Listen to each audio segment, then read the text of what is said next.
नमस्कार प्रिय विद्यार्थियों, वीके नॉलेज इलेक्ट्रिकल में आप सभी का स्वागत है। वैकेंसी न्यूज अपडेट लेकर एक बार फिर उपस्थित हूँ। बड़ी शानदार वैकेंसी है, इसीलिए कहता आया हूँ कि अपनी तैयारी कंटिन्यू रखिए। कौन सी वैकेंसी न जाने कब आ जाए।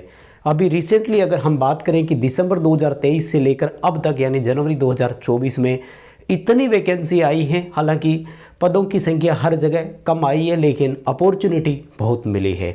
आज भी हम एक बहुत शानदार वैकेंसी का अपडेट आपके सामने लेकर आए हैं। पूरी डिटेल से बात करेंगे, कौन अप्लाई कर सकता है, क्या क्राइटेरिया रखा गया है, अप्लाई कब से करेंगे, पूरी डिटेल आपके सामने रखेंगे। बहुत शानदार वैकेंसी है, कंप्लीट वीडियो लास्ट तक देखिएगा, सारी बात पॉइंट टू पॉइंट करेंगे। बैकग्राउंड पर आपने देख लिया होगा, वैकेंसी इसरो की है, इंडियन स्पेस रिसर्च सेंटर या रिसर्च ऑर्गेनाइजेशन बोल सकते हो आप इसे। भारत सरकार का रक्षा मंत्रालय का है और अपने आप में देखो गर्व की बात है। अगर ये कहो कि मैं इसरो में सर्विस करता हूँ तो अपने आप में देखो एक स्टेटस वाली बात होती है। खैर, आपको बताएंगे पूरी डिटेल कब से वैकेंसी आ रही है और क्या हो रहा है। आगे बढ़ने से पहले निवेदन रहेगा, चैनल से पहली बार जुड़े हैं तो सब्सक्राइब कर लीजिए। हम इसी तरह का अपडेट, कंटेंट और न्यूज़ नोटिफिकेशन इस चैनल पर आपको प्रोवाइड करवाते हैं। देखो, ये वैकेंसी इसरो की है और वो भी UR राव सैटेलाइट सेंटर की वैकेंसी है। देखो, ISRO space application centre SSC अलग करता है, विक्रम साराभाई स्पेस सेंटर वो अलग करते हैं। NRSC की अभी वैकेंसी चली रही है आपकी, और सतीश धवन स्पेस सेंटर वाली अलग आई हुई है। यानी हर इसरो जो होता है वो अपनी अपनी अलग अलग वैकेंसी करता है। 27 जनवरी 2024 को ये नोटिफिकेशन आने वाला है। एम्प्लॉयमेंट न्यूज़ से ये न्यूज़ मिली है अपन को, न्यूज़पेपर से, तो वहाँ से अपन इसको लेकर आए। देखो, ITI वालों के लिए अगर मैं यहाँ पर बात करूँ ना, तो टेक्नीशियन B नाम से पोस्ट आती है और ये रहा क्लियरली यहाँ पर मेंशन किया हुआ, आपको स्पष्ट समझ में आ रहा होगा। ये रहा टेक्नीशियन B। टोटल 142 पद आने वाले हैं माय डियर। हालांकि यहाँ पर इलेक्ट्रीशियन, फिटर, इलेक्ट्रॉनिक्स, RAC उन सबको लेते हैं। साथ ही इसमें ड्राफ्टमैन B के पद भी शामिल है। यानी टेक्नीशियन और ड्राफ्टमैन दोनों को मिला करके टोटल कितने पद आएंगे? 142 आएंगे। तो इलेक्ट्रीशियन वालों का मानकर चलिए 30 से 40 सीट के आसपास इलेक्ट्रीशियन वालों की यहाँ पर आराम से हो सकती है। खैर, वो पूरा नोटिफिकेशन आएगा तब आपको हम बताएंगे। क्वालिफिकेशन क्या मांगते हैं? कुछ भी नहीं, बहुत शानदार क्वालिफिकेशन, केवल 10+ ITI हो। हाँ, अगर ITI नहीं और अप्रेंटिसशिप है तो वो भी चलेगा। NSC और NTC में अंतर तो पता है ना। NTC होता है नेशनल ट्रेड सर्टिफिकेट और NSC होता है नेशनल अप्रेंटिसशिप सर्टिफिकेट। कई डिपार्टमेंट ऐसे होते हैं जो डायरेक्ट आपको 10th बेस पे अप्रेंटिसशिप करवा देते हैं, तो वो बच्चे यहाँ एलिजिबल है, बट मोस्टली वही है। NCVT से होना चाहिए, बस आपको इतना ध्यान रखना है। यानी ITI NCVT से किया हुआ है तो आप एलिजिबल है। SCVT वाले बच्चों के लिए यहाँ पर प्रॉब्लम्स हो सकती है। एज क्राइटेरिया की अगर मैं बात करूं तो अनरिजर्व कैटेगरी वाले बच्चों के लिए 18 से लेकर 35 वर्ष की एज रखी गई है। देखो, ये होता है एज क्राइटेरिया असल में तो है। किसी को भी ओवर एज वाला रहने ही नहीं दिया कि आ जाओ जिसको आना है ना। हिम्मत होनी चाहिए किसी में कंपटीशन फाइट करने की, क्योंकि रिटर्न एग्जाम तो हो गई। अब देखो, ये होता है अनरिजर्व कैटेगरी का, तो रिजर्व कैटेगरी को एज पर रिजर्वेशन छूट मिलेगी और वो मिलती आई है। कितनी मिलेगी? OBC वाले बच्चों को 3 वर्ष की यहाँ पर छूट मिलेगी, और SC ST से अगर कोई बिलोंग करता है तो उसको 5 वर्ष की एज रिलैक्सेशन मिलेगा।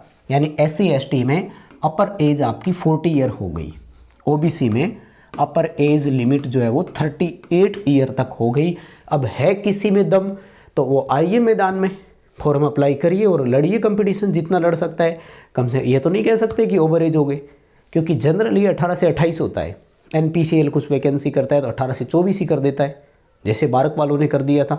तो यहाँ बच्चों की प्रॉब्लम होती है, लेकिन यहाँ कोई प्रॉब्लम नहीं होने वाली है आपको, ठीक है।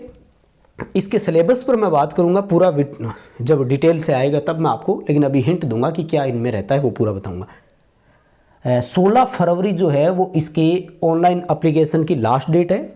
27 जनवरी 2024 से ये ऑनलाइन एप्लीकेशन आपके स्टार्ट हो जाएंगे। तो इसका जैसे ही फुल ऑफिशियल नोटिफिकेशन आएगा तो आपको डिटेल वीडियो में आपको इसका अलग से दे दूंगा। 16 फरवरी तक लास्ट डेट रहेगा, तो मौका है। देखो, जनरली क्या होता है कि इसरो में जितने भी पेपर होते हैं ना, उन सब में टेक्निकल ही आता है, अलग अलग होता है। UR राव सैटेलाइट सेंटर वालों के प्रीवियस पेपर जो है हमने प्रोवाइड करवा रखे हैं। डिस्क्रिप्शन में लिंक दिया गया है, हमारा ऐप डाउनलोड कीजिएगा। ऐप में इसरो की टेस्ट सीरीज़ भी अवेलेबल है, प्रीवियस पेपर की PDF भी अवेलेबल है, तो आप उनको डाउनलोड कर सकेंगे। अब मैं आपको बताता हूँ, UR राव सैटेलाइट सेंटर वालों का अगर हम बात करें प्रीवियस पेपर की, तो जनरली ये 80 क्वेश्चन भी देते हैं और 100 क्वेश्चन भी देते हैं। वैसे आपको मैं जितने भी इसरो होते हैं सबका बताऊं तो 3 क्राइटेरिया है। कुछ इसरो के पेपर में 80 क्वेश्चन आते हैं, 80, कुछ इसरो के पेपर में 100 क्वेश्चन आते हैं और कुछ इसरो के पेपर में 120 क्वेश्चन आते हैं। रिसेंटली अपन ने देखे, सब में यही सिनेरियो रहा। जितने भी इसरो होते हैं, चाहे वो 80 क्वेश्चन दे आपको, चाहे 100 क्वेश्चन दे आपको, और चाहे 120 क्वेश्चन दे, मोस्ट कॉमन या सिमिलरिटी इनमें क्या रहती है कि इसमें सारे के सारे क्वेश्चन टेक्निकल के होते हैं, प्लस 4 से 5 क्वेश्चन मैथमेटिक्स के होते हैं। बाकी इसके अलावा कोई जीके का क्वेश्चन, कोई रीजनिंग, कोई जनरल अवेयरनेस, साइंस, इंग्लिश, ऐसा कुछ भी नहीं आता है। तो फुल टेक्निकल डोमिनेट होता है, यानी कि यहाँ जिन बच्चे का टेक्निकल फुली स्ट्रॉन्ग होता है वो बच्चा यहाँ बहुत आगे निकल जाता है, यानी यूँ कहें कि वो बच्चा यहाँ पर कुछ कर सकता है। नेगेटिव मार्किंग और वो भी मैं आपको बताऊँगा। जनरली कोई भी पेपर हो 90 मिनट का टाइम देते हैं ये आपको, यानी 1.5 घंटे का समय देते हैं। 80 क्वेश्चन वाले में भी 90 मिनट का टाइम हमने देखा है, 100 क्वेश्चन वाले में भी देखा है और 120 क्वेश्चन वाले में भी हमने देखा है। और मोस्ट ऑफ दी जो नेगेटिव मार्किंग रहती है, ध्यान रखिएगा, इसरो के सभी पेपर में नेगेटिव मार्किंग होती है, चाहे कितने भी क्वेश्चन क्यों ना आ जाए। इसका जब एक्चुअल आएगा पूरा तो मैं डिटेल से आपको बता दूंगा पूरा, और प्रीवियस पेपर आप देखेंगे तो आपको वहाँ से पता लग जाएगा। इसरो का जो भी पेपर होता है, मोस्टली जितने भी इसरो होते हैं 1/4 की नेगेटिव रखते ही रखते हैं, 1/3 की नेगेटिव रखते हैं। यानी इसरो के अधिकतर पेपर में 1/3 नेगेटिव होती है, 1/4 नहीं, यानी रिस्क ज़्यादा होती है। 0.33 काटे जाते हैं, जबकि हमारे जनरल एग्ज़ाम जितने भी होते हैं उसमें 0.25 काटे जाते हैं।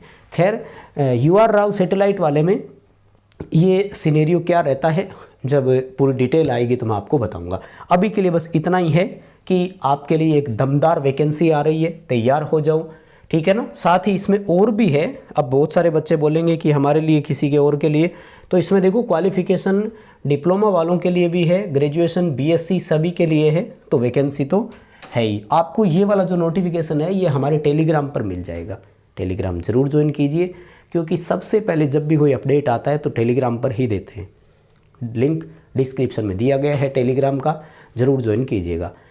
इस वीडियो को लाइक ज़रूर करें, चैनल से पहली बार जुड़े हैं तो सब्सक्राइब करें। हम इसी तरह का अपडेट और न्यूज़ नोटिफिकेशन इस चैनल पर प्रोवाइड करवाते हैं। अपने दोस्तों से शेयर कीजिएगा इस वीडियो को, ताकि उनके साथ बैठकर रणनीति बना सको और तैयारी को आगे बढ़ा सको। अभी के लिए बस इतना ही था, बहुत धन्यवाद।